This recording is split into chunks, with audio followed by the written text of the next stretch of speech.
ইন্দোনেশিয়ার জনপ্রিয় পর্যটন দ্বীপ বালির কাছে ফেরি ডুবে 4 জন মারা গেছে। নিখোঁজ আছেন 41 জন। 20 জনকে জীবিত উদ্ধার করা হয়েছে। ফেরিটিতে মোট 65 জন আরোহী ছিলেন বলে জানিয়েছে দেশটির জাতীয় উদ্ধারকারী সংস্থা। জানা যায় বুধবার রাতে পূর্ব জাভার কেতাপাং বন্দর থেকে বালি দ্বীপের গিলিমানুক বন্দরের উদ্দেশ্যে রওনা দেয় কেএমপি তনুপ্রতমা জয়া নামের ফেরিটি। প্রায় 30 মিনিট পর সেটি সাগরে ডুবে যায়। ফেরিটিতে 53 জন যাত্রী, 12 জন ক্রু এবং 22টি যানবাহন ছিল। এর মধ্যে 14টি ছিল ট্রাক। 9টি উদ্ধারকারী নৌযান নিখোঁজদের সন্ধানে কাজ করছে। সাগরে ঢেউয়ের উচ্চতা 2 মিটার পর্যন্ত উঠেছে, আর তাই ব্যাহত হচ্ছে উদ্ধার কাজ।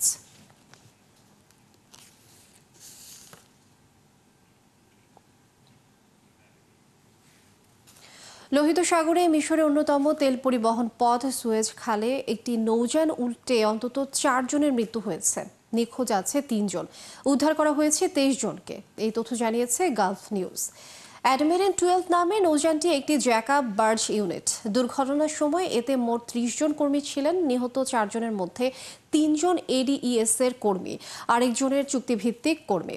উদ্ধারকারীরা নিখোঁজ 3 জনের জন্য অভিযান চালাচ্ছে। টেনে নিয়ে যাওয়ার সময় নৌযানটি উল্টে যায় বলে জানিয়েছে সৌদি আরব ভিত্তিক নৌযান পরিচালনাকারী কোম্পানি এডিইএস হোল্ডিং। সুয়েজ খালের দক্ষিণ প্রবেশপথ থেকে প্রায় 130 নটিক্যাল মাইল দূরে নৌকাটি উল্টে যায়। তবে এতে জাহাজ চলাচলে কোনো ব্যাঘাত ঘটেনি বলে জানিয়েছে কর্তৃপক্ষ।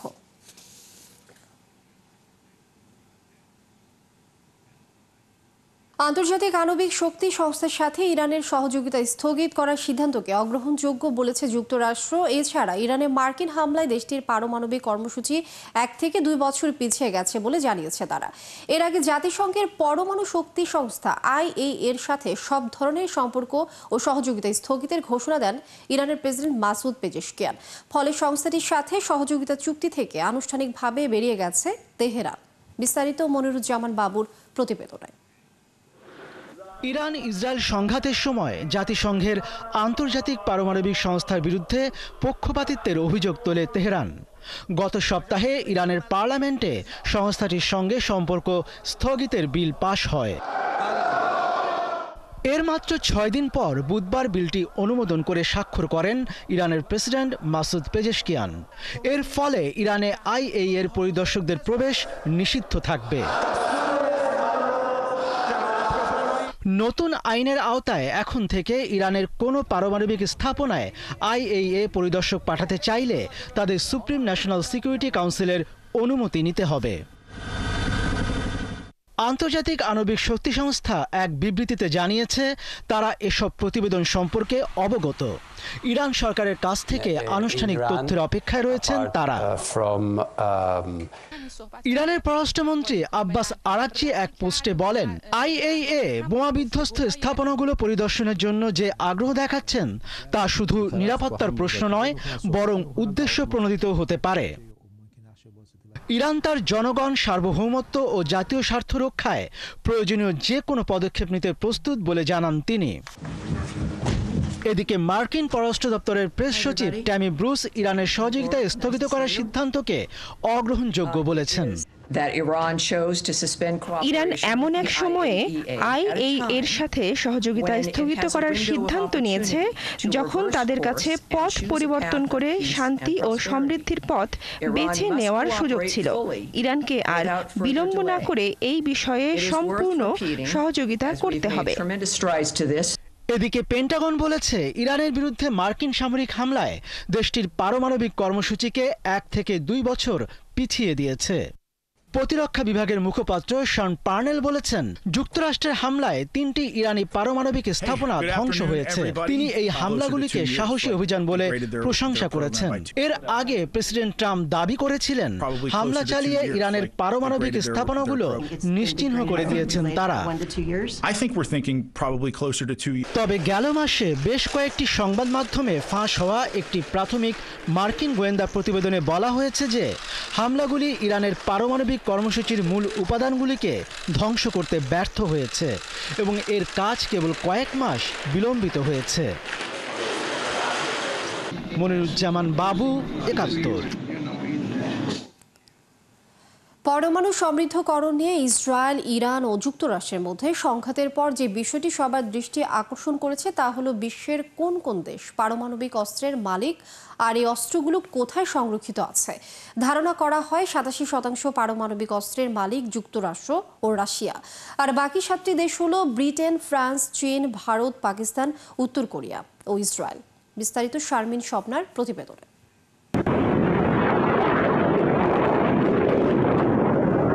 বিশ্বের শক্তিশালী দেশগুলো প্রায়ই একে অপরের বিরুদ্ধে পরমাণু সমৃদ্ধকরণ করছে বলে অভিযোগ তোলে।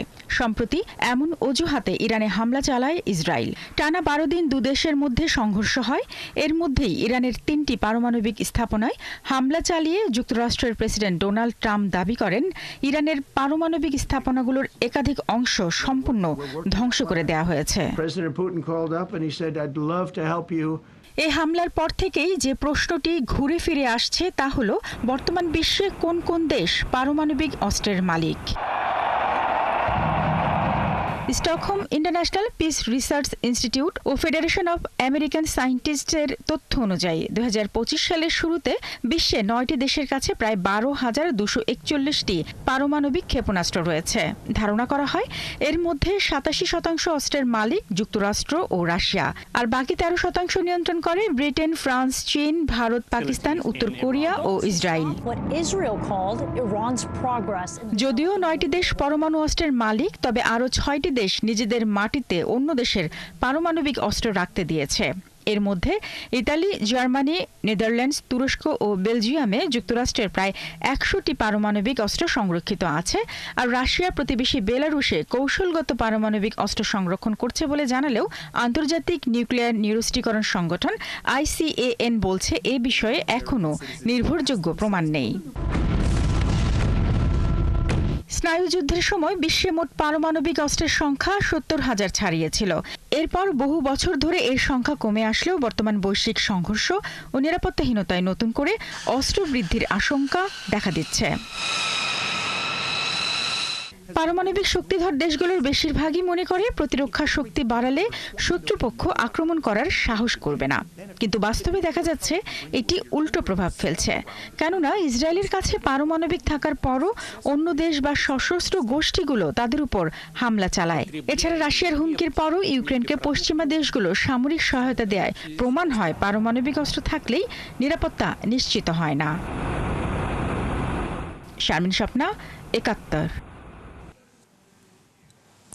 হরমুজ প্রণালী বন্ধ করতে পারস্য উপসাগরে মাইন ভর্তি জাহাজ পাঠিয়েছিল ইরান। গেল 13 জুন ইসরায়েলের হামলার পরপরই এমন পরিকল্পনা এঁটেছিল ইরানের সামরিক বাহিনী, যা শেষ মুহূর্তে টের পেয়ে যায় যুক্তরাষ্ট্র। বিষয়টি নিয়ে উদ্বেগ ও উৎকণ্ঠা ছড়িয়ে পড়ে ওয়াশিংটনে। পরে যুক্তরাষ্ট্রের গোয়েন্দা সূত্রে বরাত দিয়ে এমন বিস্ফোরক তথ্য জানিয়েছে বার্তা সংস্থা রয়টার্স। আরও জানাচ্ছেন ঋতু সাহা। 13 জুন ইসরায়েলের হামলার পরপরই হরমুজ প্রণালী বন্ধের ব্যাপক প্রস্তুতি নিয়েছিল ইরান। মার্কিন 2 কর্মকর্তার বরাত দিয়ে এমন চাঞ্চল্যকর তথ্য জানিয়েছে বার্তা সংস্থা রয়টার্স। রয়টার্সের দাবি, ইসরায়েলের প্রথম দফার হামলার পরপরই হরমুজ প্রণালী বন্ধের তোড়জোড় শুরু করে ইরান। সামরিক বাহিনীর মাইন ভর্তি নৌযান পাঠানোর প্রস্তুতিও নিয়েছিল তেহরান। সেগুলো শেষ পর্যন্ত পারস্য উপসাগর পর্যন্ত গিয়েছিল, তবে তা শেষ মুহূর্তে টের পেয়ে যায় মার্কিন গোয়েন্দা সংস্থাগুলো। আর এই ঘটনাতেই উদ্বেগ ছড়িয়ে পড়ে ওয়াশিংটনে। রয়টার্সের প্রতিবেদনে আরও বলা হয়, যুক্তরাষ্ট্রকে ভয় দেখাতেই এমন পদক্ষেপ নেয় ইরান। অবশ্য এটাও সত্য যে মাইনভর্তি জাহাজ পাঠানো হলেও তা মোতায়েন করা হয়নি প্রণালীতে, যেটি ইঙ্গিত দেয় জরুরি নৌরক্ষী বন্ধের কথা বেশ গুরুত্বের সাথেই দেখেছিল তেহরান। ধারণা করা হয় হরমুজ প্রণালী বন্ধ করলে সংঘাত আরও বেড়ে যেত, মারাত্মকভাবে ক্ষতিগ্রস্ত হতো বিশ্ব বাণিজ্য। ইরানের পারমাণবিক স্থাপনায় যুক্তরাষ্ট্রের হামলার পর আরও বেড়ে যায় সেই শঙ্কা। এমনকি হরমুজ প্রণালী বন্ধের অনুমোদনও দেয় ইরানের পার্লামেন্ট। শেষ পর্যন্ত অবশ্য সুপ্রিম কাউন্সিল এই কঠোর পথে হাঁটেনি। ইতিহাসে এর আগেও বেশ কয়েকবার হরমুজ প্রণালী বন্ধের হুঁশিয়ারি দেয় তেহরান। 3 মহাদেশের সংযোগস্থলে অবস্থিত হরমুজ প্রণালীকে ধরা হয়ে থাকে বিশ্বের সবচেয়ে ব্যস্ততম নৌরুট হিসেবে, যা দিয়ে গোটা বিশ্বের 1/5 তেল ও গ্যাস পরিবহন করা হয়। গড়ে প্রতিদিন 21 মিলিয়ন ব্যারেল তেল আমদানি রপ্তানি করা হয় প্রণালীটি দিয়ে। সরবরাহে এদিক সেদিক হলেই বিশ্ব বাণিজ্যে হু হু করে বেড়ে যেতে পারে জ্বালানি তেলের দাম। ঋতু সাহা, 71। ইরানের সঙ্গে 12 দিনের যুদ্ধে ইসরায়েলের অর্থনীতিতে সরাসরি $12 বিলিয়ন ক্ষতি হয়েছে বলে জানিয়েছে ইসরায়েলি মিডিয়া। ইরানের সঙ্গে এই যুদ্ধটি ইসরায়েলের জন্য শুধু নিরাপত্তা ও রাজনৈতিক ক্ষতি বয়ে আনেনি, বরং অর্থনৈতিকভাবেও প্রচণ্ড আঘাত এনেছে বলে ধারণা করছেন বিশ্লেষকরা। আরও জানাচ্ছেন মনিরুজ্জামান বাবু। ইরানের হামলার ফলে ইসরায়েলের ক্ষতির প্রকৃত চিত্র ধীরে ধীরে প্রকাশ পাচ্ছে। 12 দিন পর যুদ্ধবিরতি হলেও ইসরায়েলের পরিস্থিতি আরও নাজুক হয়ে পড়েছে। যদিও ইসরায়েলি কর্তৃপক্ষ সঠিক ক্ষয়ক্ষতির পরিসংখ্যান গোপন রাখার চেষ্টা করছে, তবু বিশ্লেষকরা বলছেন সরাসরি ক্ষতির পরিমাণ প্রায় $12 বিলিয়ন। এবং যুদ্ধ যদি দীর্ঘস্থায়ী হতো তবে ইসরায়েল সম্পূর্ণ অর্থনৈতিক পতনের মুখোমুখি হতে পারত। ইসরায়েলি গণমাধ্যমের প্রতিবেদন অনুযায়ী ইরানের ক্ষেপণাস্ত্র হামলায় প্রায় 33,000 বাণিজ্যিক ও আবাসিক ভবন সম্পূর্ণ বা আংশিকভাবে ধ্বংস হয়েছে।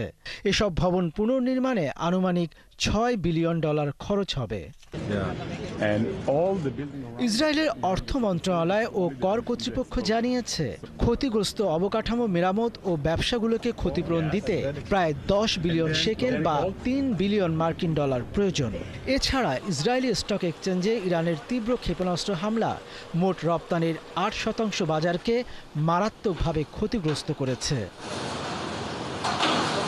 এর ফলে শেয়ার বাজারে বিনিয়োগ করতে আস্থা পাচ্ছেন না ব্যবসায়ীরা, যা ইসরায়েলের অর্থনৈতিক স্থিতিশীলতাকে হুমকির মুখে ফেলেছে। ইসরায়েলি সেনাবাহিনীর সাবেক অর্থনৈতিক বিভাগের প্রধান রাম আমিনাজ বলেছেন, ইরানের সঙ্গে যুদ্ধের খরচ ইসরায়েলের যুদ্ধ বাজেটকে 200 বিলিয়ন শেকেল ছাড়িয়ে ফেলেছে, কারণ তেল আবিবকে এমন ক্ষেপণাস্ত্র ব্যবহার করতে হয়েছে যার প্রতিটি মূল্য $3 মিলিয়ন বেশি। এদিকে গাজা যুদ্ধের পর ইসরায়েলের অর্থনৈতিক অবস্থা সংকটাপন্ন। প্রকাশিত প্রতিবেদন অনুযায়ী গাজা যুদ্ধের ফলে ইসরায়েলে বিদেশি বিনিয়োগ 60% বেশি কমে গেছে। এছাড়া এই যুদ্ধের কারণে 46,000-এর বেশি কোম্পানি বন্ধ হয়ে গেছে। প্রযুক্তি খাতের 49% কোম্পানি বা স্টার্টআপ তাদের বিনিয়োগ ইসরায়েল থেকে প্রত্যাহার করেছে।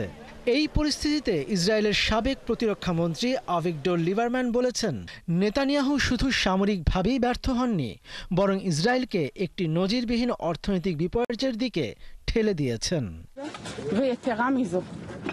মনিরুজ্জামান বাবু, 71। তীব্র তাপদাহ বিপর্যস্ত পুরো ইউরোপ, কোথাও ভয়াবহ গরম, কোথাও আবারও দাবানল। এরই মধ্যে স্পেন ও ফ্রান্সে 2 জন করে মোট 4 জনের মৃত্যু হয়েছে। বন্ধ করে দিতে হয়েছে সুইজারল্যান্ডের একটি পারমাণবিক বিদ্যুৎ কেন্দ্রের চুল্লি। স্পেন, ফ্রান্স, ইতালি, জার্মানি, তুরস্ক সহ অনেক দেশে একযোগে রেকর্ড গড়েছে গরম। স্পেনের কাতালোনিয়া অঞ্চলে ভয়াবহ দাবানলে 2 জনের মৃত্যু হয়েছে বলে জানিয়েছে স্থানীয় কর্তৃপক্ষ। দাবানলটি প্রায় 40 কিলোমিটার জুড়ে ছড়িয়ে পড়েছে।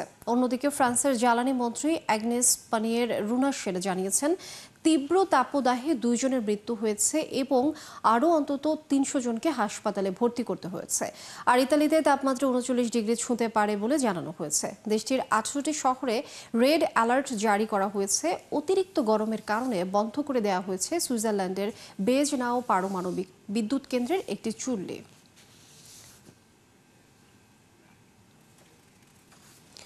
অস্ট্রেলিয়ার নিউ সাউথ ওয়েলসে প্রবল ঝড় ও বৃষ্টিতে দেখা দিয়েছে হঠাৎ বন্যা ও ভূমিধস। সাগর উত্তাল থাকায় উপকূলীয় এলাকা থেকে নিরাপদ আশ্রয়ে সরিয়ে নেওয়া হয়েছে বহু মানুষকে। দুর্যোগের কারণে বিদ্যুৎ বিচ্ছিন্ন আছে অন্তত 50,000 পরিবার। রাজ্যের জরুরি বিভাগ জানিয়েছে, ঝড়ের কারণে ঢেউয়ের উচ্চতা 39 ফুট পর্যন্ত উঠতে পারে। এছাড়া বাতাসের গতিবেগ ঘন্টায় 100 কিলোমিটার রেকর্ড করা হয়েছে। কোনো কোনো এলাকায় মাত্র 6 ঘন্টায় 1 মাসের সমান বৃষ্টি হয়েছে বলে জানিয়েছে কর্তৃপক্ষ।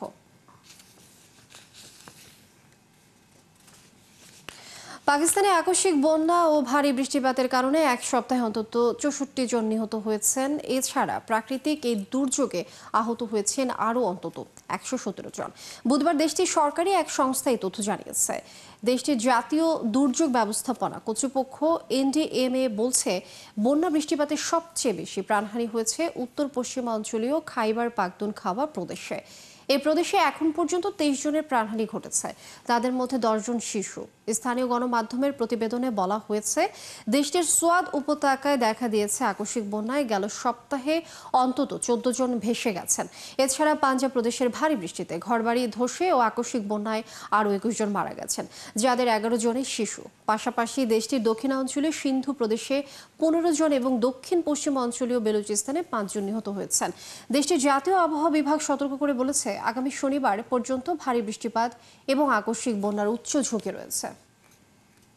সিনেটে পাশ হবার পর হাউস অব রিপ্রেজেন্টেটিভসে গেছে ট্রাম্পের কর ও ব্যয় সংক্রান্ত বিউটিফুল বিল। বিলটির পক্ষে ভোট দেওয়ার বিষয়ে সিদ্ধান্ত নিতে রুদ্ধদ্বার বৈঠকে বসেছেন রিপাবলিকান নেতারা। হাউস স্পিকার জনসন জানিয়েছেন, বিলটি প্রতিনিধি পরিষদের সংখ্যাগরিষ্ঠ ভোটে পাশ হবে বলে আশা করছেন তিনি। তবে বিলটি নিয়ে বিতর্ক আছে খোদ ট্রাম্পের রিপাবলিকান দলের মধ্যেই। আর এ বিষয়ে ঐকমত্যে আসতে ভোটের আগে রুদ্ধদ্বার বৈঠকে বসেছেন রিপাবলিকান নেতারা। মূল ভোটের আগে প্রাথমিক আরেকটি ভোট হবে বিলটি নিয়ে। এরই মধ্যে সামাজিক ব্যয় কমানোর এই বিলের কড়া সমালোচনা করেছে ডেমোক্রেটরা। বিলের বিপক্ষে ভোট দেওয়ার বিষয়ে একমত হয়েছে দলটি, তবে রিপাবলিকানদের মধ্যেই বিভেদ তৈরি হয়েছে বিলটি নিয়ে। তাই ঐকমত্যে আসার চেষ্টায় বেশ অগ্রগতি হয়েছে বলে জানিয়েছেন রিপাবলিকান হুইপ।